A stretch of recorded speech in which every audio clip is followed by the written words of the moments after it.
Hello students, मैं Manoj Agarwal for the UPSC Mukhyamantri Abhyudaya योजना के अंतर्गत आपकी जो क्लासेस हैं इसमें आज का टॉपिक है biodiversity.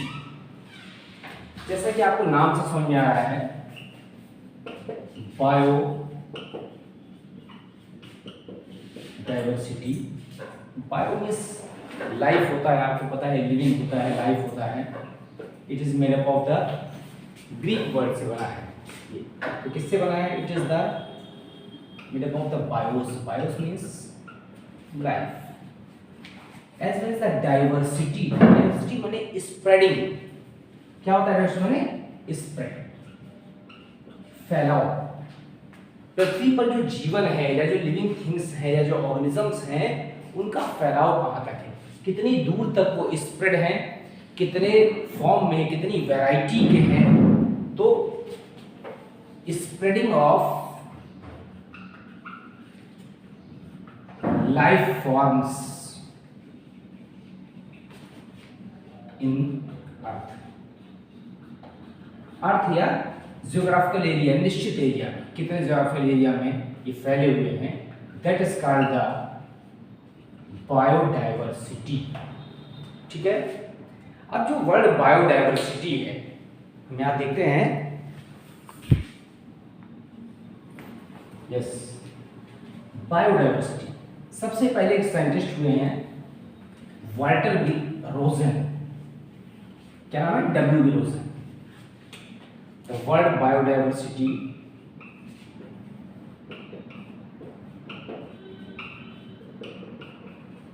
proposed by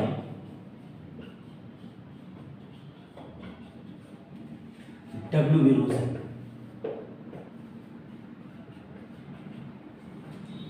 and explained by या defined by एक साइंटिस्ट हुए Edward Wilson.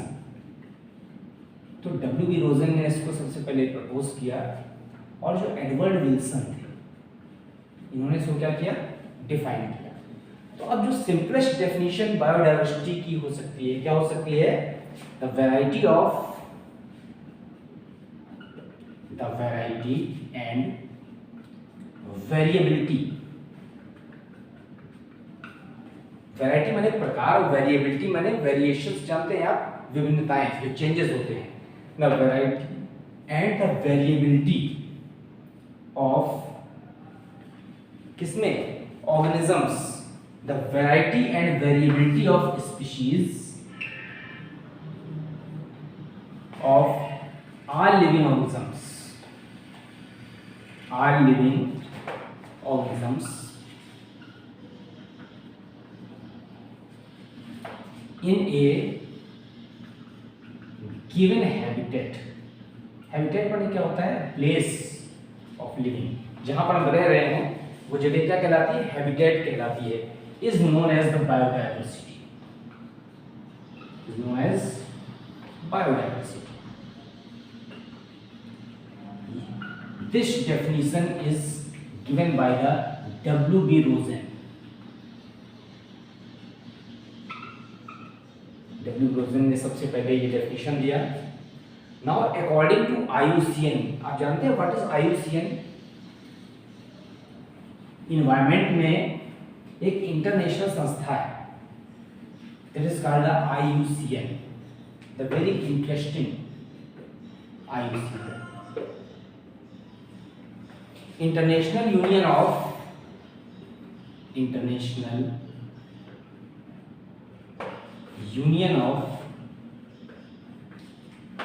Conservation of nature and natural resources.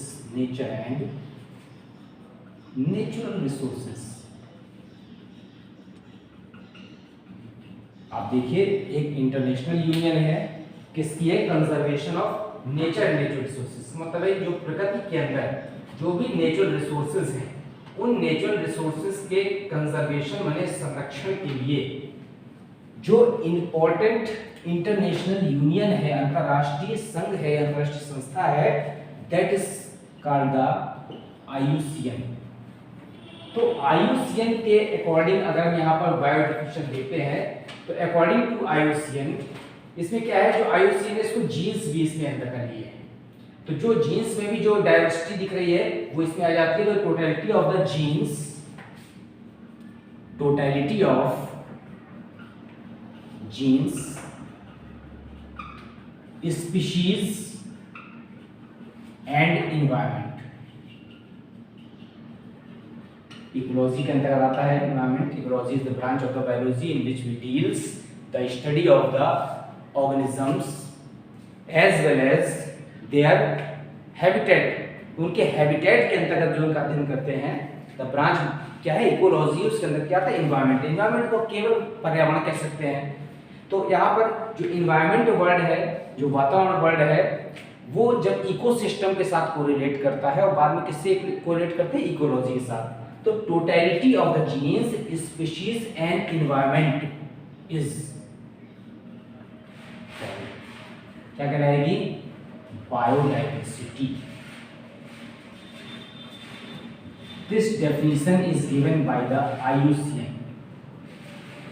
तो international union of conservation of nature and natural resources के अंतर्गत जो हमारी बायोडाइवर्सिटी की डेफिनेशन है, उस डेफिनेशन में हमारे जीन्स भी आ जाते हैं, स्पीशीज भी आ जाते हैं, एज वेल एज इन्वायरमेंट के अंतर्गत उन सब की स्टडी आ जाती है। That is called the biodiversity as well as the biological variety. एक और डेफिनेशन दी गई इसकी,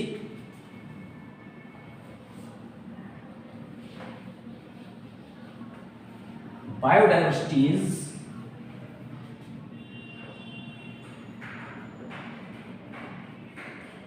biological variety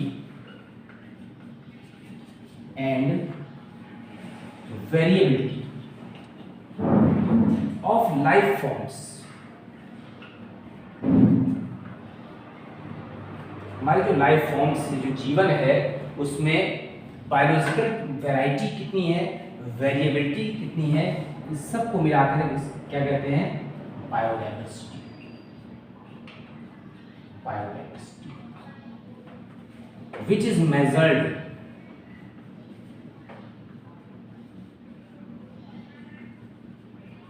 अब इसको अगर बायोडाइवर्सिटी को मेजर करना है, मतलब उसका आकलन करना है, उसकी गणना करना है, तो किस किस बेस पर हम यहाँ पर गणना कर सकते हैं, इस टर्म को हमको देखना है। ये जो वेरिएबिलिटी है ये किसने दिया था, W.B. रोजन ने। तो which is measured ecologically at various trophic levels. अलग अलग ट्रॉफिक लेवल के फॉर्म में हम इसका क्या कर सकते हैं, मेजरमेंट कर सकते हैं। अब हमने सबसे पहले देख लिया कि what is biodiversity and the various type of definitions given by the different ecologist according to the biodiversity. अब इसके बाद हम आते हैं यहाँ पर levels of biodiversity. Levels of biodiversity, तो बायोडाइवर्सिटी को किस किस लेवल पर स्टडी करते हैं। एक तो होता है यहाँ पर genetical level, genetic level. Next is the species level as well as the very essential level is called the, कौन सा लेवल है, थर्ड, इकोसिस्टम या इकोलॉजिकल लेवल। कई जगह आपको इकोसिस्टम लेवल लिखा हुआ मिलेगा, कई जगह आपको इकोलॉजिकल लेवल मिलेगा। तो इकोसिस्टम और इकोलॉजी दोनों को हम यहाँ पर सिनोनिम के ग्राफ में यूज करते हैं। तो इकोलॉजिकल लेवल। अब जेनेटिक लेवल क्या है, the biodiversity studied below the species level, below the species level। इसी को species level, below the species level को क्या कह सकते हैं, और द सब स्पेसिफिक लेवल, सब specific. If the biodiversity is studied below the species level or the sub-specific level, then it is called the genetic level, आनुवंशिक आधार पर, ठीक है। आप कंफ्यूज जीनस और स्पीशीज से मत होइएगा कि जीनस माने वंश होता है और स्पीशीज माने जाति होती है, तो जीनस लेवल नहीं है, it is the genetic level.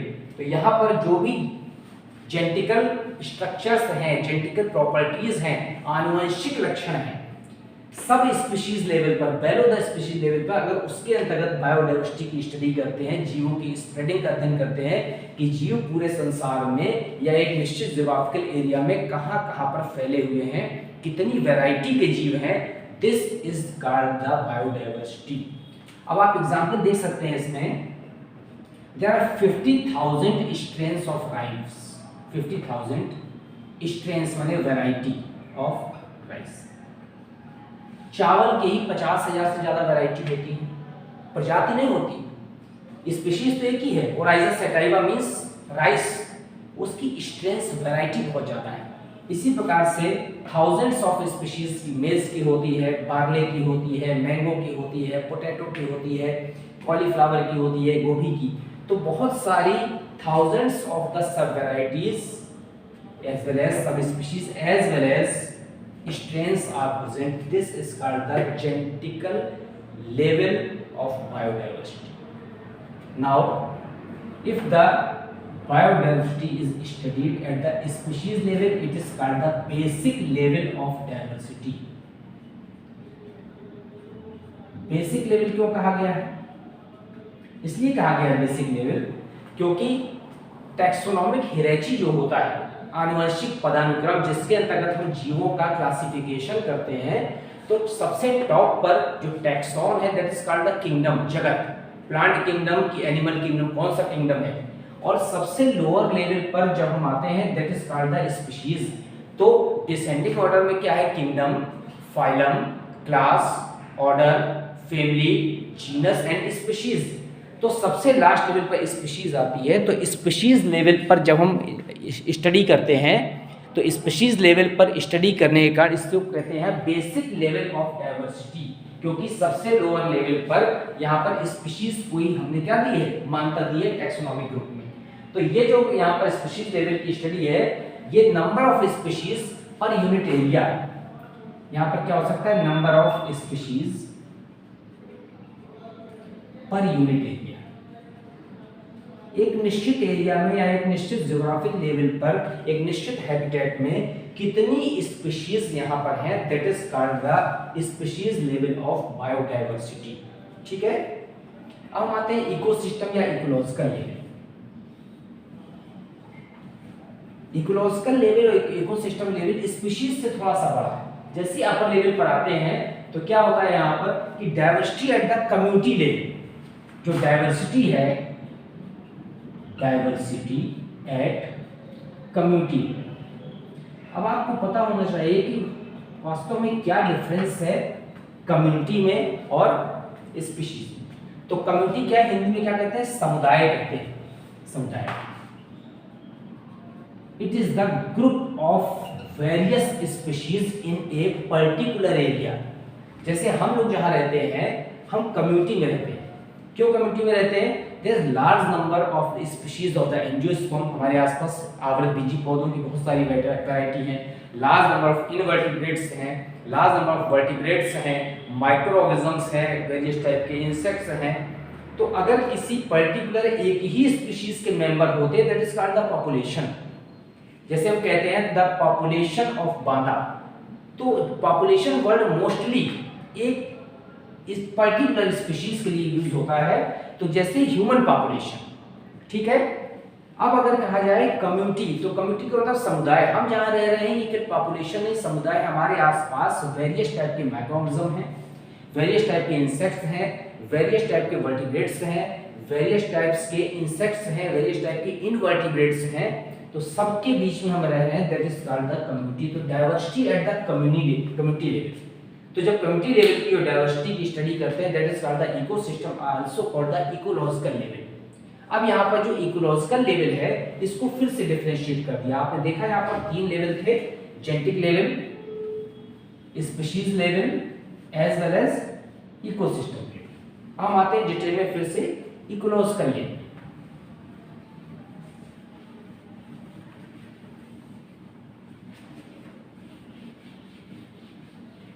that is the ecological level. Ecological level of biodiversity. आपको पता है ecological level में आपको बताया कि diversity at community level,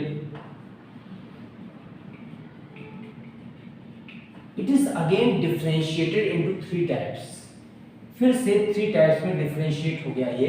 that is called the alpha biodiversity, beta biodiversity,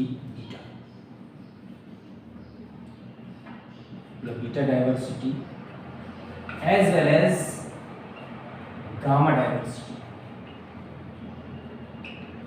आप देखिए जो हमारा इकोलॉजिकल लेवल ऑफ बायोडाइवर्सिटी था, it is differentiated into the 3 parts alpha, beta and gamma. तो जो अल्फा बायोडाइवर्सिटी है, बीटा है और गामा है, तो क्या होगा कि इसमें in the alpha biodiversity the number of species in a single community,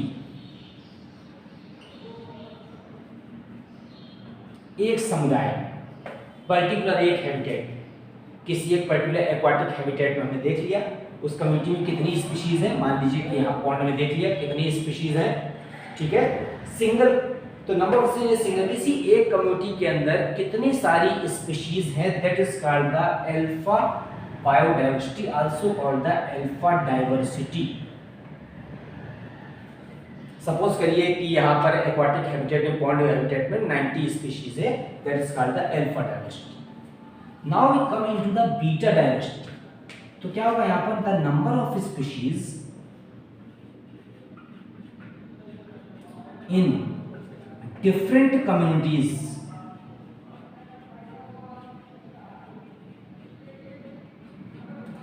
अलग अलग कम्युनिटीज में कितनी स्पीशीज के नंबर हैं.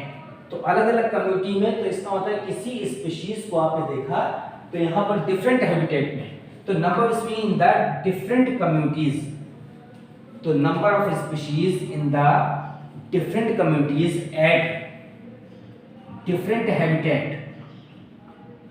अलग अलग हैबिटेट में अलग अलग जगह पर कितनी नंबर ऑफ स्पीशीज हैं, that is called the beta diversity. Now we come at the last the gamma diversity. अब गामा डाइवर्सिटी क्या होगी, जब बीटा डाइवर्सिटी में number of species in the different communities हैं, तो यहाँ पर है number of species in a community at the whole geographical area, किसी पूरे जियोग्राफिकल एरिया में जो डाइवर्सिटी है उसमें, तो diversity of the organisms, diversity of organisms in whole geographical area, पूरे जियोग्राफिकल एरिया में कितनी ऑर्गेनिजम्स की डाइवर्सिटी है, that is called the gamma diversity. अब एग्जांपल देखिए आप गामा डाइवर्सिटी का, यहां पर इक्वेरीज कर दे रहे हैं. एग्जाम्पल, अब एक एग्जाम्पल लिया जाता है जो हमारे यहाँ पर अंडमान निकोबार में या गल्फ में, ठीक है, उसमें जो भी ऑर्गेनिजम्स पाए जा रहे हैं किसके अंतर्गत, यहाँ पर जो ऑर्गेनिज्म है कोरल रीफ में, तो number of species in coral reefs या कंपोजिशन ऑफ स्पीशीज देख लेते हैं. Composition of species in coral reef, coral reef जानते हैं ना, फाइलम निडेरिया द्वारा जो सिक्रीशन होता है वो कोरल रीफ बनाते हैं, मूंगे की चट्टानें इसको कहते हैं. तो composition of species in coral reef in various habitat, अलग अलग हैबिटेट में, जैसे एक यहाँ पर देख सकते हैं अंडमान में and gulf of Kutch, Kutch की खाड़ी, दोनों में अगर कोरल रीफ में स्पीशीज का कंपोजिशन हम देखते हैं, that is the example of the gamma diversity. तो तो अल्फा डायवर्सिटी एक सिंगल कम्युनिटी में कितने स्पीशीज हैं। बीटा डायवर्सिटी क्या है, यहाँ पर अलग अलग हैबिटेट में जो कम्युनिटी है उनमें कितनी स्पीशीज हैं। और gamma diversity whole geographical area, पूरे ज्योग्राफिकल एरिया पर हम ले लेते हैं, that is called the gamma diversity. तो जो लेवल्स ऑफ बायोडायवर्सिटी था उसमें हमने देख लिया कि पहले जेनेटिक लेवल, स्पीशीज लेवल और फिर इकोलॉजिकल लेवल। फिर इकोलॉजिकल लेवल को फिर से डिफरेंशिएट किया हमने alpha, beta and gamma diversity. अब देखिए जो भी बायोडायवर्सिटी हम पढ़ रहे हैं, तो डायवर्सिटी में इसको पढ़ने से पहले हमको एक चीज पता होनी चाहिए कि there are the millions and the millions of the organism in all over the world. तो according to origin of life, according to theory of origin of life, जीवन की उत्पत्ति के समय सबसे पहले क्या डेवलप हुआ, प्रोकैरियोट्स डेवलप किए। आपको पता है दो तरह के ऑर्गेनिज्म होते हैं, प्रोकैरियोटिक एंड यूकैरियोटिक। तो प्रोकैरियोटिक वो होते हैं जिसमें न्यूक्लियस क्या होता है, अनडेवलप्ड होता है, इंसिपिएंट होता है, अविकसित होता है। उसमें आते हैं बैक्टीरिया और ब्लूमिएरी। तो सबसे पहले ओरिजिन ऑफ लाइफ में यहाँ पर प्रोकैरियोट्स डेवलप हुए थे, प्रोकैरियोट्स। तो जो प्रोकैरियोट्स डेवलप हुए थे, इसका मतलब इसमें एग्जांपल क्या था, बैक्टीरिया। फिर इसके बाद प्रोकैरियोट्स के बाद क्या डेवलप हुए, यूकैरियोट्स डेवलप हुए। यूकैरियोट्स का मतलब है वेल डिफाइंड न्यूक्लियस जिसमें पाया जाता है जिन सेल्स में। और फिर यूकैरियोट्स में during the evolution via the organic evolution, जैव विकास के थ्रू यहाँ पर millions of the organisms are formed of which belongs to the various phylum as well as the various categories। तो ऑर्गेनिक एवोल्यूशन के थ्रू यूकैरियोट्स से इतनी तरह के ऑर्गेनिजम्स बने, that is the variety of the organisms. तो this is the called the organic evolution. तो जो ओरिजिन हुई यहाँ पर, ओरिजिन के प्रोकैरियोट्स के फॉर्म में हुई, बाद में ऑर्गेनिक एवोल्यूशन के थ्रू बहुत सारे ऑर्गेनिज्म बन गए। तो ये जो कितनी तरह के ऑर्गेनिज्म होते हैं, सबसे पहले हमको बायोडायवर्सिटी के बारे में और ज्यादा डिस्कस करने से पहले पता होना चाहिए कि how many types of organisms takes place in the world, कितनी तरह के ऑर्गेनिजम्स हैं। तो आपको बता दें कि जो ऑर्गेनिज्म होते हैं they are all studied in the branch is called the biology. तो बायोलॉजी में it is the Greek origin, ठीक है। कैसा है, ग्रीक वर्ड होता है, बायोस माने होता है life, and logos belongs to the to study. It means the study of life is called the biology। जीवन का अध्ययन ही क्या कहलाता है, बायोलॉजी कहलाता है। तो स्टडी ऑफ लाइफ। तो अब हम जीवन का अध्ययन पढ़ेंगे, हम बायोडायवर्सिटी पढ़ रहे हैं, इसका मतलब हम किसके बारे में स्टडी कर रहे हैं, बायोलॉजिकल लाइफ के बारे में। तो स्टडी ऑफ लाइफ है। तो एक साइंटिस्ट हुए सबसे पहले फादर, तो फादर ऑफ बायोलॉजी। इससे पहले एक वर्ड आया था science as well as zoology. ये फादर कौन थे, एरिस्टोटल। आपने नाम सुना होगा हिस्ट्री में, एक ग्रीक फिलोसोफर हुए अरस्तु, इनको फादर माना गया बायोलॉजी का, साइंस का, जूलॉजी। सबसे पहले ब्रांच है साइंस, विज्ञान, the systematic knowledge of anything is called science. Science को फिर बाद में हमने डिफरेंशिएट कर दिया फिजिक्स, केमिस्ट्री और बायोलॉजी में, और बायोलॉजी को फिर डिफरेंशिएट कर दिया जूलॉजी और बॉटनी में। तो अभी इनको फादर माना गया। तो हु रोट द बुक, तो एरिस्टोटल ने एक किताब लिखी, बुक कौन सी थी, हिस्टोरिया एनिमेलियम, हिस्टोरिया एनिमेलियम एंड स्केला नेचुरी।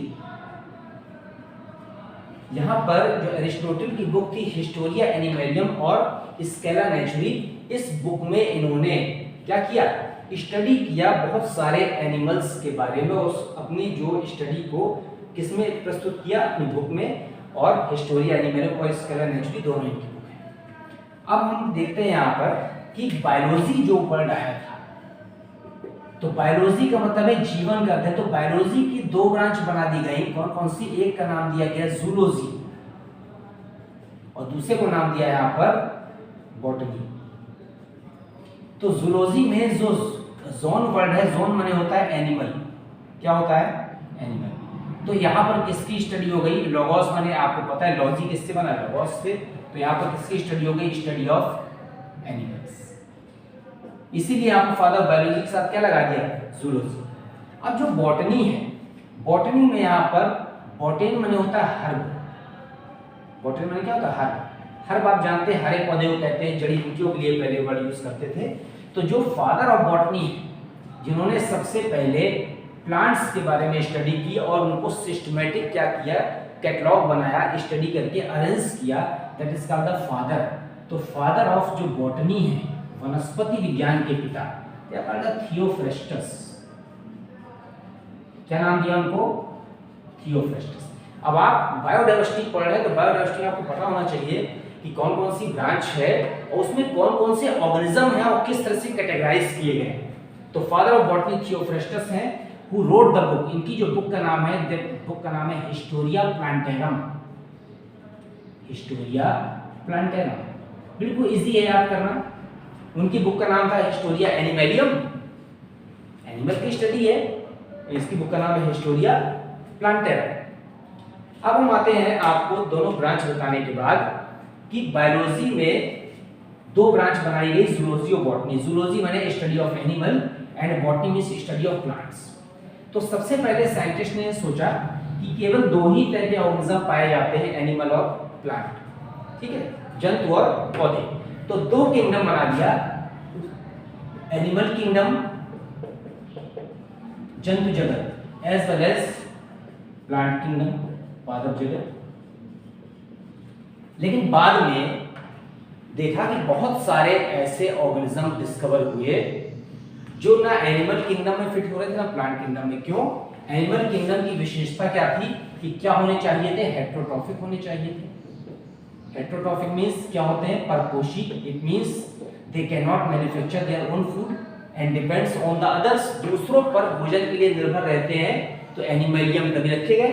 तो यहाँ पर हेटेरोट्रॉफ्स होना चाहिए। और प्लांट किंगडम की विशेषता ये थी कि they autotrophic means they make their own food.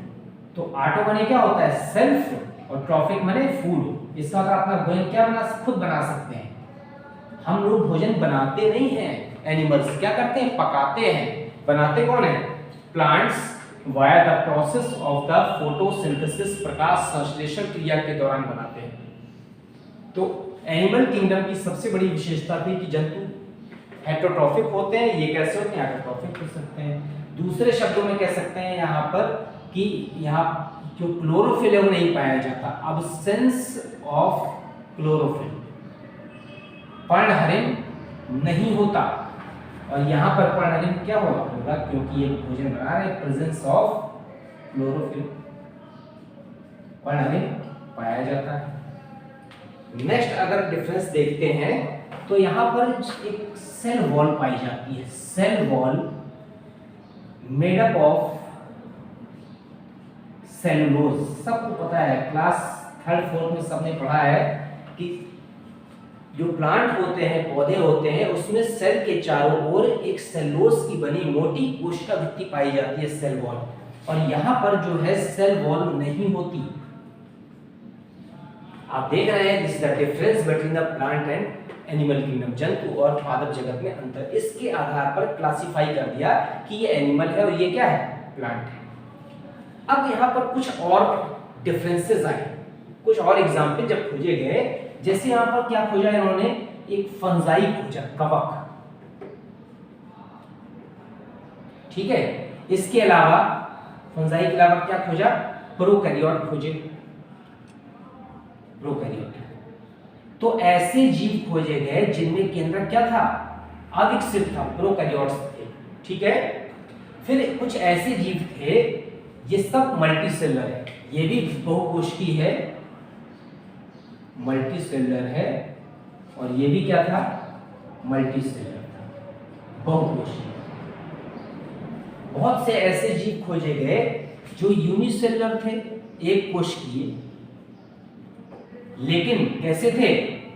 यहां पर एक कोशिकीय के साथ साथ उसमें कि जरूरी नहीं कि भोजन बनाने की क्षमता हो, या तो वो कैसे थे? ऑटोट्रॉफिक थे या हेटेरोट्रॉफिक थे। अब उनको हम यहाँ पर डिफरेंशिएट करना है। बहुत सारे ऐसे जीव हैं, जैसे मान लीजिए कि अमीबा हो जाए। अब अमीबा में भोजन निर्माण की क्षमता नहीं होती, इसका होता है अमीबा किसमें रखा जाना चाहिए, एनिमल किंगडम में। लेकिन अमीबा एक कोशिकीय होता है, यूनिसेलुलर, इसीलिए ये जंतु जगत में नहीं रखा जा सका। फंजाई कवक होते हैं, एस नॉन ग्रीन प्लांट्स होते हैं। क्या होते हैं? Non green plants. ऐसे पौधे जो प्रकाश संश्लेषण नहीं कर सकते उन्हें फंजाई कवक नाम दिया गया। अब पौधे हैं तो प्लांट में रखना चाहिए, लेकिन भोजन नहीं बना सकते, ठीक है, ऑटोट्रॉफिक नहीं है, तो कैसे थे ये? परपोषी थे। जब परपोषी थे तो अब इनको एनिमल में रखना चाहिए, लेकिन अगर एनिमल में रखते हैं तो यहाँ पर एनिमल की और भी विशेषताएं थी, वो विशेषताएं इससे टैली नहीं करती थी। क्यों? क्योंकि इसमें सेल वॉल पाई जाती है, कोशिका भित्ति, जो किसका लक्षण है? प्लांट का। लेकिन ये भोजन नहीं बनाते, तो ये किस में रखा जाना चाहिए? एनिमल में। तो बहुत सारे ऐसे जीव थे जो ना एनिमल किंगडम में रखे जा पा रहे थे, ना ही प्लांट किंगडम में। तो पहले दो जगत का वर्गीकरण प्रस्तुत किया गया, एनिमल किंगडम, प्लांट किंगडम। बाद में एक नया वर्गीकरण आया, कौन सा? 3 किंगडम क्लासिफिकेशन।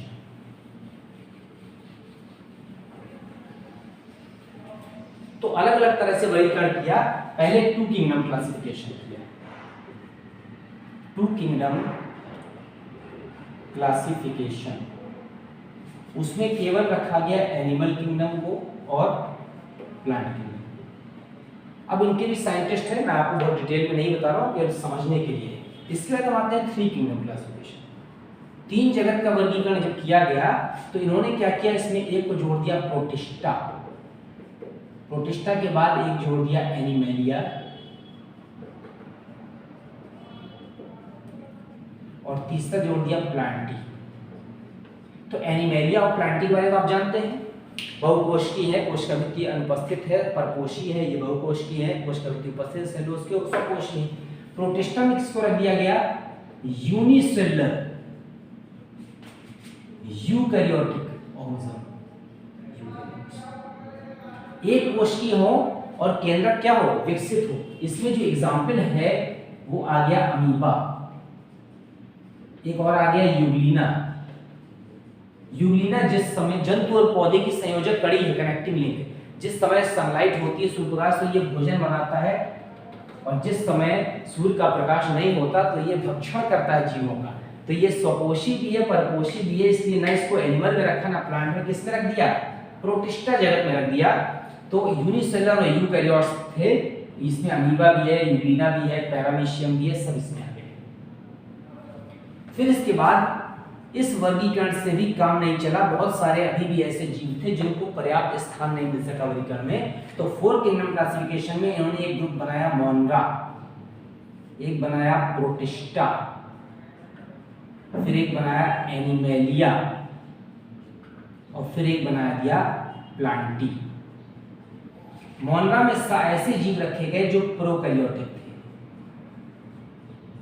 प्रोकैरियोट्स का मतलब है केंद्रक कैसा था? अविकसित था। अब केंद्रक अविकसित था, चाहे वो एक कोशिकीय हो, चाहे सब एक कोशिकीय होते हैं। यहाँ इसलिए को यूनिसेलुलर मल्टीसेलुलर कहते ही नहीं, क्योंकि मल्टीसेलुलर तो होते ही नहीं है। तो प्रोकैरियोटिक में जो एग्जाम्पल था वो था बैक्टीरिया। बैक्टीरिया माने जीवाणु, और ब्लू ग्रीन एल्गी, नीले हरे शैवाल। प्रोटिस्टा का लक्षण आपको पता ही है, एक कोशिकीय है, यूकैरियोटिक होते हैं, एनिमेलिया, प्लांटी आपको पता है। अभी भी कुछ ऐसे जीव थे जिनका वर्गीकरण नहीं हो सका। इनके वर्गीकरण के लिए सबसे क्लियर वर्गीकरण की पद्धति 5 किंगडम क्लासिफिकेशन है। कौन सी? 5 जगत का वर्गीकरण, जिसमें अधिकांश जीवों को पर्याप्त स्थान मिल गया। It is called the 5 kingdom classification of R.H. Whittaker. R.H. Whittaker एक साइंटिस्ट हुए हैं, उन्होंने 5 जगत का वर्गीकरण किया। मैं आपको इसलिए बता रहा हूं ताकि बायोडाइवर्सिटी में आपको पता रहे कि कौन कौन से जीव अर्थ में हैं, कितनी कैटेगरी के हैं, और किस तरह से उनको क्लासिफाई करते हैं। तो इसमें जो सबसे लोअर ग्रुप था वो था मोनरा। मोनरा से जो डेवलप हुए वो थे प्रोटिस्टा। प्रोटिस्टा से अलग अलग कैटेगरीज में डेवलपमेंट हुआ और यहां बन गया एनिमेलिया, ये बन गए फंजाई और यहां बन गए प्लांटी। मोनरा में सारे जीव कैसे थे? प्रोकैरियोटिक थे। जितने भी अविकसित केंद्रक वाले जीव हैं वो मोनरा में रखे जाएंगे। एग्जाम्पल आपको पता है, मैंने अभी आपको बता दिया कि बैक्टीरिया होता है और ब्लूरीन एल्गी होता है। प्रोटिस्टा में सारे यूकैरियोटिक जीव थे, एक कोश की थे, और एक कोश की जीव में यहाँ पर यूकैरियोट्स, ठीक है, और यूनिसेलुलर थे। इसमें आपको एग्जाम्पल पता है, इसमें एग्जाम्पल है अमीबा, यूग्लिना, पैरामीशियम इत्यादि। एनिमेलिया में सारे यूकैरियोटिक थे, शॉर्ट में लिख रहा हूं मैं, मल्टीसेलुलर थे, माने बहुकोष्ठीय थे, ठीक है, मल्टीसेलुलर। और कैसे थे? हेट्रोट्रॉफिक थे। हेट्रोट्रॉफिक माने परपोषी, अपना भोजन नहीं बना सकते और सेल वॉल नहीं पाई जाती। जितने भी एनिमल्स हैं वो एनिमेलिया में रखे गए। प्लांटी में क्या था? ये भी यूकैरियोटिक थे, मल्टीसेलुलर थे, बहुकोष्ठीय थे, ठीक है, ऑटोट्रॉफिक थे, स्वपोषी थे। इसके अलावा जो सेल वॉल होती है किसकी बनी होती है? Made up of cellulose. Cellulose की सेल वॉल पाई जाती है और सेलुलोज की सेल वॉल के कारण ये अपने चारों ओर, सेल के चारों ओर क्या बना देते हैं? एक लेयर बना लेते हैं, और ये जो लेयर बन जाती है, ये लेयर जो है, ठीक है। अब किसमें आते हैं? फंजाई में आते हैं। गर्म हो जाएगा। पांचवा जो हमारा ग्रुप था फंजाई, उसकी विशेषता देखिए, ये यूकैरियोटिक है, मल्टीसेलुलर है, बहुकोष्ठीय, ठीक है, और कैसे है? हेट्रोट्रॉफिक है, परपोषी है। और एक और विशेषता है, अगर यही लक्षण थे तो हम इसको किसमें रख सकते थे? एनिमेलिया में, लेकिन नहीं। एक विशेषता आई इसमें कि जो सेल वॉल प्रेजेंट है, और सेल वॉल किसकी बनी हुई है? एक सब्सटेंस है, that is made up of the chitin. Cell wall chitin की बनी है, तो सेल वॉल की प्रेजेंस अगर सेलुलोज की होती तो प्लांटी में रखते, लेकिन काइटिन की है तो सेल वॉल है, इसका मतलब ये प्लांट है, लेकिन सेल वॉल सेलुलोज की नहीं है। हेट्रोट्रॉफिक का मतलब ये एनिमल है, तो ना ये एनिमेलिया में रखे गए ना प्लांटी में, अलग से कैटेगरी बना दी फंजाई, ठीक है, कवक। तो ये 5 जगत का वर्गीकरण, ये ऑर्गेनिक एवोल्यूशन है, जैव विकास का क्रम है, जिसमें शो हो रहा है कि मोनरा से प्रोटिस्टा, प्रोटिस्टा से एनिमेलिया, फंजाई और प्लांटी अलग अलग डायरेक्शन में विकसित हुए हैं। इस तरह से 5 जगत का वर्गीकरण में बताया गया कि 5 किंगडम के अंतर्गत सारे जीवों को स्थान मिल गया। अब क्या है, बाद में एक थोड़ा सा चेंज किया गया कि ये जो मोनरा था, इस मोनरा में जो बैक्टीरिया रखे गए हैं, उन बैक्टीरिया को डिफरेंशिएट कर दिया आर्की बैक्टीरिया। आर्की बैक्टीरिया माने प्राचीन बैक्टीरिया, और यू बैक्टीरिया, और बाकी सब एग्जिटिस था। तो कुछ लोगों ने इसको 6 किंगडम क्लासिफिकेशन कह दिया, 6 जगत का। तो आर्की बैक्टीरिया, यू बैक्टीरिया दोनों को किंगडम का दर्जा दे दिया। आर्की बैक्टीरिया जो प्राचीन बैक्टीरिया है, सल्फर बैक्टीरिया वगैरह जो भी पाए जाते हैं, मैथिन बैक्टीरिया, वो आर्की बैक्टीरिया प्राचीनतम है। एडवर्स कंडीशन में पाए जाते हैं, बहुत हॉट स्प्रिंग में होते हैं, बहुत ज्यादा कोल्ड कंडीशन में भी सर्वाइव कर जाते हैं। और यू बैक्टीरिया नॉर्मल बैक्टीरिया जो हम पढ़ते हैं, फिर प्रोटिस्टा, एनिमेलिया, प्लांटी और फंजाई। इस तरह से 6 जगत में डिस्ट्रीब्यूट कर दिया ऑर्गेनिज्म। अब बायोलॉजी में जो बायोडायवर्सिटी पढ़ रहे हैं, तो जीवों की स्प्रेडिंग, किस तरह से विभिन्न वैरायटी के जीव पूरे वर्ल्ड में डिस्ट्रीब्यूटेड है, फैले हुए हैं, कहाँ कहाँ उनका स्टडी करनी है। तो ये जो वैरायटी का ऑर्गेनिज्म कैसे विकसित हुए? सबसे पहले प्रोकैरियोटिक विकसित हुआ था, ठीक है। प्रोकैरियोटिक का मतलब एग्जांपल में जीवाणु मान सकते हैं। उसमें जैव विकास के थ्रू इतने सारे मिलियंस ऑफ स्पीशीज डेवलप हुई। तो ये जो मिलियंस ऑफ स्पीशीज डेवलप हुई, तो मिलियंस ऑफ स्पीशीज डेवलप होने में हमको लिविंग और नॉन लिविंग के बीच में डिफरेंशिएशन पहचानना होगा कि कैसे पहचानेंगे। तो लिविंग और नॉन लिविंग की डिफरेंस आपको पता है कि ये इसमें जो ग्रोथ पाई जाती है, ठीक है, ग्रोथ कौन सी होती है? इंटरनल ग्रोथ होती है लिविंग बीइंग्स में, और इसमें इंटरनल ग्रोथ की जगह कौन सी हो सकती है, एक्सटर्नल हो सकती है। इसके अलावा एक रिप्रोडक्शन की पावर होती है जनन की, इनमें नहीं होती है। इसके अलावा इसमें एडाप्टेशन या अनुकूलन की क्षमता होती है, इन्वायरमेंट के प्रति अपने क्या करता है, अपने बॉडी में सडन चेंज कर सकता है, इसमें एडाप्टेशन नहीं पाया जाता। इसमें जो लाइफ स्पॉन होता है वो फिक्स होता है, निश्चित होता है कि कितना लाइफ स्पॉन जीवन होगा। ये लाइफ स्पॉन इसमें क्या होता है, अनिश्चित होता है कि कितना भी लाइफ हो सकती है। अभी आपकी साइकिल किसी से लड़ जाएगी, टूट जाएगी, लाइफ स्पॉन खत्म हो गया। लेकिन लिविंग्स में एक जनरल लाइफ स्पॉन होता है कि सामान्यतः इतने वर्ष तक वो क्या रहते हैं, जीवित रह सकते हैं। तो लिविंग और नॉन लिविंग में बहुत ज़्यादा हम डिफरेंशिएट ना करते हुए हम आते हैं यहाँ पर कि कितने तरह के ऑर्गेनिज्म हैं। तो ऑर्गेनिज्म में हमने देखा prokaryote, eukaryote, animalia, Plantae, fungi. तो स्पेशली हमको एनिमेलिया और प्लांटी पढ़ना है स्पेशली। तो जो एनिमल किंगडम है, एनिमल किंगडम को यहाँ पर 10 फाइलम में डिस्ट्रीब्यूट किया गया है, 10 फाइलम, 10 संघ। अब ये जो 10 संघ है, protozoa, porifera, cnidaria, platyhelminthes, aschelminthes, annelida, arthropoda, mollusca, echinodermata और कॉर्डेटा। तो ये जो 10 फाइलम में डिस्ट्रीब्यूटेड है पूरा एनिमल किंगडम, तो उसमें यहाँ पर प्रोटोजोआ है, प्रोटोजोआ के बाद पोरीफेरा है, फिर इसके बाद एक फाइलम है निडेरिया, फिर एक फाइलम है यहाँ पर प्लेटिहेल्मिंथिस, फिर है यहाँ पर नेमेटोडा, नेमेटोडा के बाद आता है एनिलिडा, एनिलिडा के बाद आता है आर्थ्रोपोडा, आर्थ्रोपोडा के बाद आता है इकाइनोडर्मिटा, इकाइनोडर्मिटा, फिर इसके बाद आता है मोलस्का, और मोलस्का के बाद आता है आपका यहाँ पर फाइलम कॉर्डेटा। इसमें अमीबा, पैरामीशियम आता है, इसमें स्पंज आते हैं, इसमें हाइड्रा आता है, इसमें फ्लैटवर्म में फीता का भी नाम सुना होगा, इसमें एस्केरिस आता है, एनिलिडा में अर्थवर्म, केचुआ और नेरिस आता है, आर्थ्रोपोडा में जितने भी इंसेक्ट आपने नाम सुने हैं, हनी बी, हाउस फ्लाई, ठीक है, मॉस्किटो, कॉकरोच, सब इसमें आते हैं। इसमें स्टार फिश आती है, इसमें शंख और घोंघे आते हैं। फाइलम जो कॉर्डेटा है, ये जो कॉर्डेटा है फाइलम लास्ट का मोस्ट डेवलप्ड फाइलम है। कॉर्डेटा को यहाँ पर 3 सब फाइलम में डिस्ट्रीब्यूट कर दिया, किसमें किसमें, यहाँ पर यूरोकॉर्डेटा, सिफेलोकॉर्डेटा और तीसरा वर्टिब्रेटा। आपको बहुत ज्यादा इनको लर्न नहीं करना, आपको ध्यान रखना है कि वर्टिब्रेटा जो इसका सब फाइलम है, सब फाइलम, इस वर्टिब्रेटा में 5 वर्ग हैं, 5 क्लास। 5 वर्ग में कौन कौन सा आता है, फिशेस माने मत्स्य वर्ग,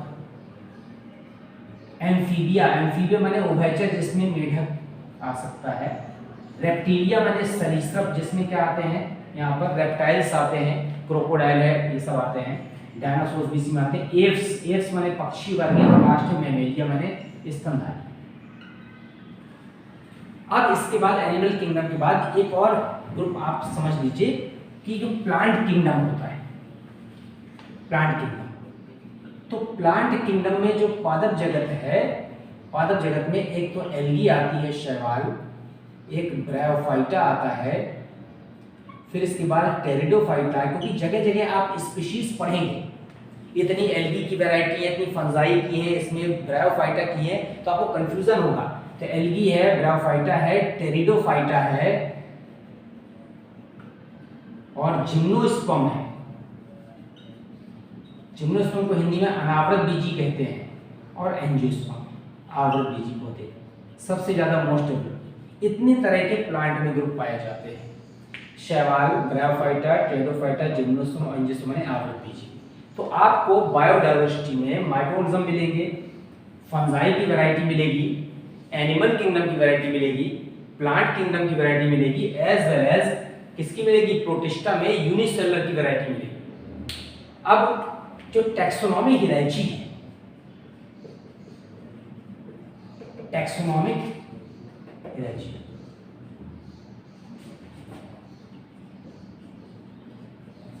जब हम वर्गीकरण करते हैं तो उसमें वर्गीकरण में सबसे बड़ी इकाई क्या होती है, किंगडम होती है। किंगडम के बाद फाइलम होती है, फाइलम के बाद होती है क्लास, क्लास के बाद होती है ऑर्डर, ऑर्डर के बाद होती है फैमिली, फैमिली के बाद आती है जीनस, और जीनस के बाद आता है स्पीशीज। सबसे लोएस्ट कैटेगरी वर्गीकरण में स्पीशीज है जाति।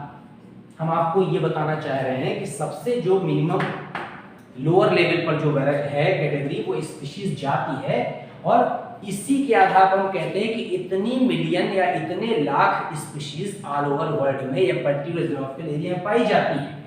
तो अब अगर आप स्पीशीज देखते हैं तो it is the basic level of the diversity, तो बेसिक लेवल माना गया है। अब बेसिक लेवल माना गया है तो आप देखें यहां पर कि डाइवर्सिटी इन इंडिया, ठीक है। तो आप ये समझ लीजिए कि इंडिया जो है, the area of India, area of India is 2.4% of the world and inhabit 8.1% species of all over world। पूरे वर्ल्ड में जितनी जातियां हैं उसका 8.1% इंडिया में पाया जाता है, और एरिया कितना है? केवल 2.4%। इट का मतलब है कि इंडिया जो है most bio diverse part of world. संसार का बहुत बड़ा बायोडाइवर्सिटाइल पार्ट इंडिया माना गया है, जिसमें बहुत ज्यादा बायोडाइवर्सिटी पाई जाती है, और पूरे विश्व में 12 कंट्री ऐसे हैं in 12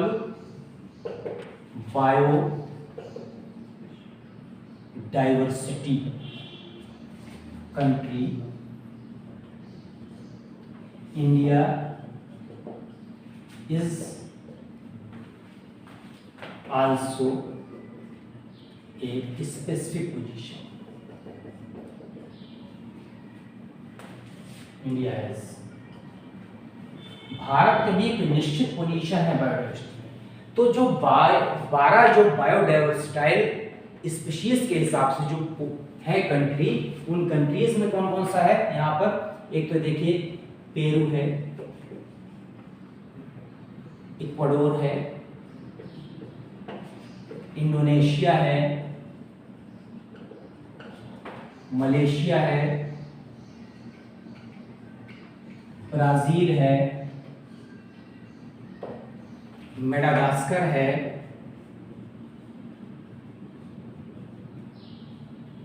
ठीक है, इंडिया है,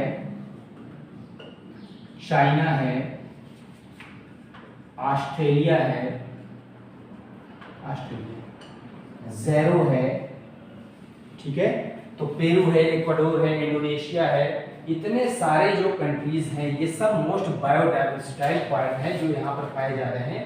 इसके अलावा जो कोलंबिया है, मैक्सिको है, कोलंबिया भी है, इसके अलावा कोलंबिया है, मैक्सिको है, ये बायोडाइवर्सिटी 12।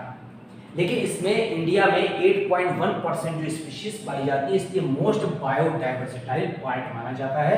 अब इस मोस्ट बायोडाइवर्सिटाइल पार्ट में एक साइंटिस्ट हुए हैं यहाँ पर, रॉबर्ट मे।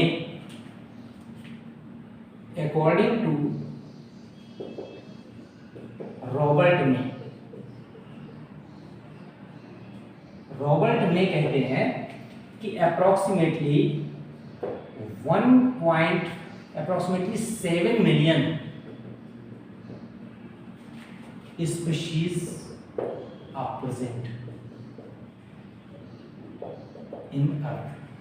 पृथ्वी पे लगभग 7 मिलियन माने 70 लाख क्या है प्रजातियां, but only 1.5% are discovered.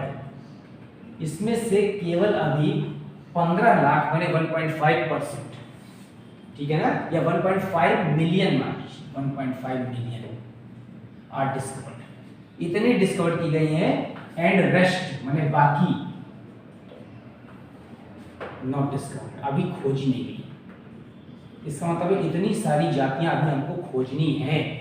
70 lakh में के 15 लाख भी खोजी गई। अब ये जो 1.5 मिलियन है, 1.5 मिलियन, इसमें से 70% एनिमल हैं और 30% क्या है, प्लांट्स। इसका मतलब है जो डिस्कवर किए गए हैं उसमें सबसे ज्यादा क्या है, एनिमल किंगडम। फिर इसके बाद इन 70% जो एनिमल हैं इसमें से भी 70% इंसेक्ट्स हैं और बाकी 30% में अदर्स हैं। तो आप देख लीजिए सबसे ज्यादा एनिमल में किसकी प्रजातियां हैं, कीटों की हैं। तो जो 70% जो 30% अदर्स हैं, इन अदर्स में सबसे ज्यादा पाई जाती है किसकी, फिशेस की। सबसे ज्यादा संख्या फिशेस की है, फिर इसके बाद संख्या किसकी है, बर्ड्स की है, और फिर किसकी है, रेप्टाइल्स की। फिशेस है, फिर बर्ड्स से, फिर सबसे ज्यादा फिशेस की संख्या, बाकी जो रह जाती है 30%। अब प्लांट्स में जो 30% है, इन प्लांट्स में सबसे ज्यादा संख्या है फंजाई की, और फंजाई के बाद यहाँ पर है किसकी, एंजियोस्पर्म की। एंजियोस्पर्म आपको मैंने बताया था आवृतबीजी पौधों को कहते हैं, जिन पौधों में फल और बीज पाए जाते हैं, आवरण युक्त बीज वाले। इसके बाद फंजाई, एंजियोस्पर्म, और एंजियोस्पर्म के बाद हमारा आती है एल्गी।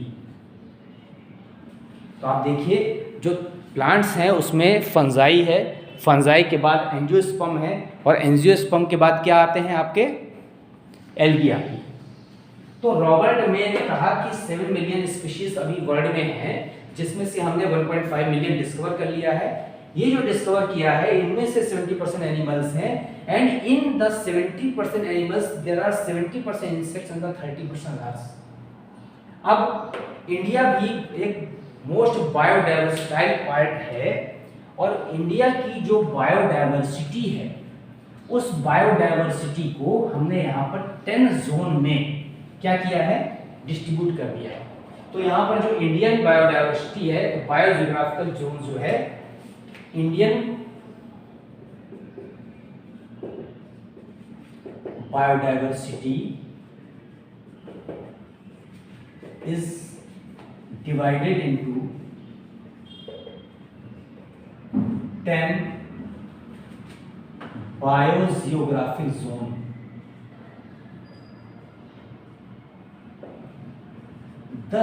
बायोजियोग्राफिक जोन में हमने इंडियन बायोडाइवर्सिटी को क्या कर दिया है, डिवाइड कर दिया है। अब ये जो 10 जोन है, इन जोन का यहाँ पर हम नाम बता रहे हैं, और नाम लिखने के साथ साथ उसमें जो मोस्टली एनिमल्स और प्लांट्स की कैटेगरी है उसको डिफरेंशिएट करते जाएंगे। तो जो पहला जोन है इंडियन का, that is called trans Himalayan. Trans Himalayan. अब जो ट्रांस हिमालयन पार्ट है वो कहाँ पाया जाता है, लद्दाख का क्षेत्र कहलाता है। ठीक है, लद्दाख का क्षेत्र है। इसके अलावा अपर पार्ट में उसमें लद्दाख के अलावा जम्मू कश्मीर का अपर, तिब्बत का पार्ट आ जाता है, तिब्बत का। अब इस एरिया में जो मोस्टली पाए जाते हैं वो पाई जाती है वाइल्ड गोट। ठीक है, क्या पाया जा रहा है, वाइल्ड गोट पाए जा रहे हैं। तो जंगली जो बकरी होती है, और वाइल्ड गोट के अलावा जो याक पाया जाता है, और एल्पाइन फॉरेस्ट होते हैं, याक पाया जाता है, और एल्पाइन फॉरेस्ट।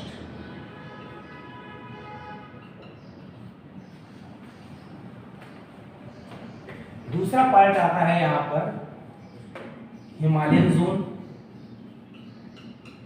हिमालयन जोन, जो हिमालय का जोन है वो आप देखिए यहाँ पर, तो ऊपर की तरफ फैला हुआ है। कभी आप जो है हिमालयन रेंज में गए होंगे तो वहां से जो नेपाल का जो पूरा एरिया आया है, वहां पर जो हिमालयन जोन है, तो इसमें क्या आ जाता है, लद्दाख भी आ जाता है आपका, और उत्तराखंड आ जाता है, उत्तराखंड। अब लद्दाख और उत्तराखंड वाला जो हमारा जोन है उसमें पांडा पाया जाता है, मॉस पाया जाता है। तो इसमें जो एनिमल है वो रेड पांडा है। ठीक है, मॉस पाए जाते हैं, ऑर्किड पाए जाते हैं इस जोन। इसके बाद हम आते हैं यहाँ पर थर्ड पार्ट में, तो इंडोगैंगटिक जोन है। अब आप जो इंडोगैंगटिक जोन है या गैंगटिक प्लेन है, तो इंडोगैंगटिक जोन कह सकते हैं, इंडोगैंगटिक प्लेन कह सकते हैं। तो वास्तव में जो इंडोगैंगटिक प्लेन है इसमें यूपी आता है, बिहार आता है, ठीक है, तो दिल्ली आता है। इस एरिया को आप कवर कर लीजिए, तो यूपी बिहार बंगाल भी आता है इस क्षेत्र में। अब एंडोगैंगटिक प्लेन में हिमालय रेंज के ठीक नीचे का जो एरिया आता है, इसमें राइनो है, आपका एलिफेंट है, तो जो एनिमल्स आते हैं वो है राइनो, राइनोसेरॉस हो जाएगा, ठीक, एलिफेंट हो जाएंगे आपके। और इसके बाद जो इंडोगैंगटिक प्लेन है हमारा, तो एनिमल्स की कैटेगरी के बाद जो प्लांट्स आते हैं इसमें, वो कौन कौन से आ जाते हैं, जैसे महुआ प्लांट है, कॉमन प्लांट है, नीम आ जाता है, ये वाला प्लांट। फिर इंडोगैंगटिक प्लेन के बाद हम आ जाते हैं किसमें, थार डेजर्ट। थार डेजर्ट आपको पता है जो थार डेजर्ट का एरिया है वो किसका है, राजस्थान का एरिया है। और जो राजस्थान का एरिया है, यहाँ पर जो प्लांट्स पाए जाते हैं वो प्लांट्स निश्चित ही कि डिजर्ट प्लांट होंगे। जब डिजर्ट प्लांट होंगे तो वाटर स्केर्सिटी होगी, वाटर की कमी होगी, और जो वाटर की कमी वाले क्षेत्र हैं तो उसमें क्या होता है, जो एनिमल पाए जाते हैं वो चिंकारा, और इसके अलावा जो प्लांट्स हैं वो है एकेशिया। एकेशिया जानते हैं, इसको कहते हैं बबूल की वैरायटी को कहते हैं, और एक कैपेरिस, इस तरह के प्लांट्स पाए जाते हैं। अब थार डेजर्ट के बाद हम नेक्स्ट पार्ट में आते हैं, तो डक्कन प्लेटू, डक्कन का पठार। ये जो डक्कन का पठार है ये लार्जेस्ट जोन है, सबसे बड़ा जोन है यहाँ पर, और पूरा नीचे का पूरा एरिया कवर कर रहा है। मैं उसका फिगर बनाऊंगा। तो डक्कन प्लेटू में आपका जो पठार है, इसमें जितनी भी तरह के सामान्य एनिमल्स आप देखते हैं वो सब इसमें आ जाते हैं। चीता है, सांवर है, नीलगाय है, ठीक है, तो क्या क्या पाया जाता है, चीता पाया जा रहा है, सांभर पाया जा रहा है, नीलगाय पाई जा रही है। अब इसके अलावा चीता, सांभर, नीलगाय के अलावा जो डक्कन प्लेटू है, इसमें जो हमारे प्लांट्स पाए जाते हैं वो प्लांट्स टीक है, साल है। टीक आपने सुना है, टीक प्लाई इसको कहते हैं।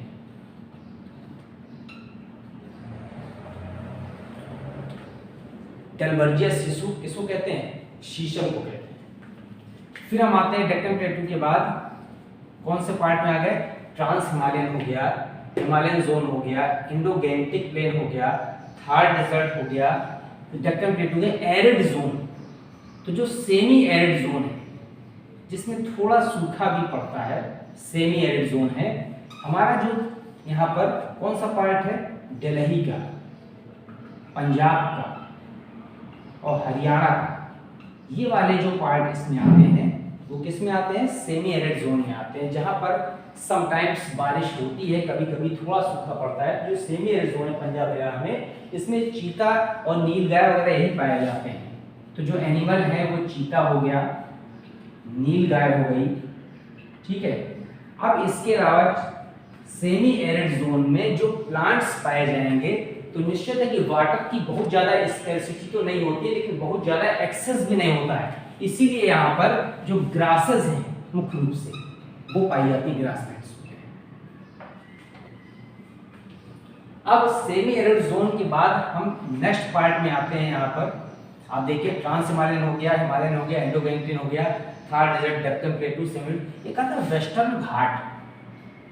क्या कहते हैं, वेस्टर्न घाट, ऊपर से स्लोपिंग पार्ट से, ठीक है, गुजरात से शुरू होकर के नीचे नीचे नीचे नीचे महाराष्ट्र से होते हुए पूरे नीचे तक पार्ट आया है, that is called the Western Ghat. ये बहुत लॉन्गेस्ट घाट है, और कहाँ तक गए हैं, कन्याकुमारी तक गए हैं। यहाँ पर तो हिल्स से लेकर के कन्याकुमारी तक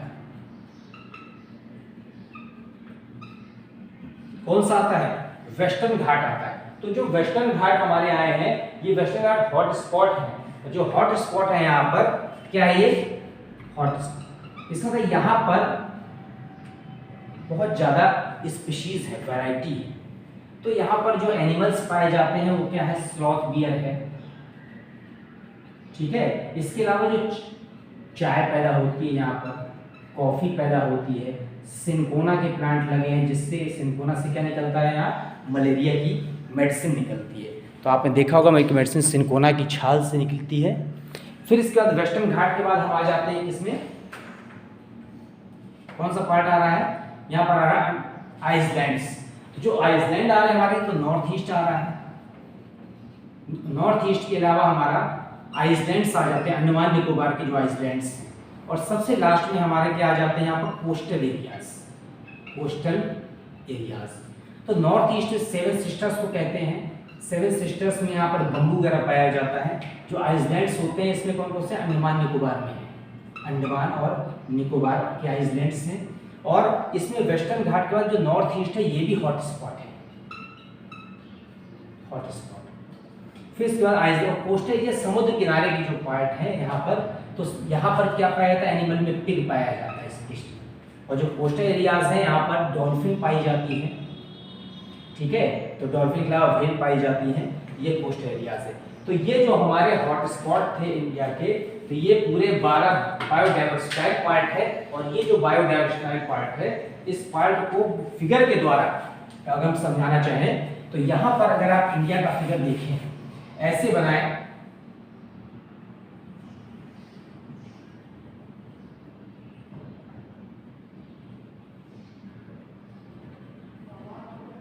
तो ये वाला पार्ट ट्रांस हिमालयानस है, ये ट्रांस हिमालयन, ये वाला पार्ट हिमालयन पार्ट है, ये वाला पार्ट ये थार का डिजर्ट है, ये थार डिजर्ट है। ये वाला पार्ट जो मेनली ये वाला है, ये यहाँ पर दक्कन प्लेटू है। ये वाले पार्ट नॉर्थ ईस्ट है। ये वाले पार्ट यहाँ से यहाँ तक ये क्या रहे हैं, वेस्टर्न घाट है। फिर वेस्टर्न घाट के बाद ये वाला जो पार्ट है, ये यहाँ पर क्या है, गैंगटिक प्लेन है। गैंगटिक प्लेन के बाद ये वाला जो एरिया है, ये कौन सा है, सेमी एरिड जोन है, ठीक है। ये यहाँ पर आइसलैंड्स हैं, आइसलैंड्स। और ये यहाँ पर ये वाला जो पार्ट है, ये पूरा यहाँ से आते हैं, ये कोस्टल एरियाज, कोस्टल एरियाज। तो आप देख रहे हैं यहाँ पर trans Himalayan part, Himalayan part, Thar desert, north east, Gangetic plain, फिर यहाँ पर semi arid zone, western ghat, Deccan plateau, islands as well as the coastal areas. These are the various parts of the 10 biographic part of the India. तो India को इसीलिए यहाँ पर most बायोडाइवर्सिटाइल part माना गया है, इसीलिए इसमें 10 जोन में डिफरेंशिएट किया है। और 90,000 species of animals and 45,000 species of plants, ये इतनी पाई जाती है किसके अंतर्गत, इंडिया में। तो इतनी स्पीशीज 90,000 स्पीशीज एनिमल्स की है, 45,000 स्पीशीज प्लांट्स की है। तो इतनी वैरायटी के एनिमल और प्लांट्स इंडिया में पाए जाते हैं, डिस्कवर किए गए हैं। 8.1% है कुल ऑल ओवर वर्ल्ड में जितनी भी स्पीशीज डिस्कवर की है। तो स्पीशीज यहाँ पर सबसे लोअर लेवल पर टैक्सॉन है, और इसीलिए टोटल स्पीशीज की चर्चा होती है। स्पीशीज क्या होती है, नॉन स्टैटिक होती है, कंटिन्यूअसली इवॉल्व हो रही है, चेंज हो रही है। ऑर्गेनिजम्स में लगातार ऑर्गेनिक एवोल्यूशन हो रहा है। पहले ऐसा मानते थे कि स्पीशीज स्टैटिक होती है, स्थायी होती है, लेकिन species not static, it is क्या है, यहाँ पर नॉन स्टैटिक, चेंज हो रही है कंटिन्यूअसली। एज वेल एज बायोजियोग्राफिकली जो रिप्रोडक्टिवली क्या होती है, फिक्स होती है। तो ऐसे सभी ऑर्गेनिज्म जो आपस में इंटरकोर्स कर सकते हैं या सेक्सुअल रिप्रोडक्शन करके फर्टाइल ऑफस्प्रिंग बना सकते हैं, दैट मेक द स्पीशीज। बिल्कुल क्लियर।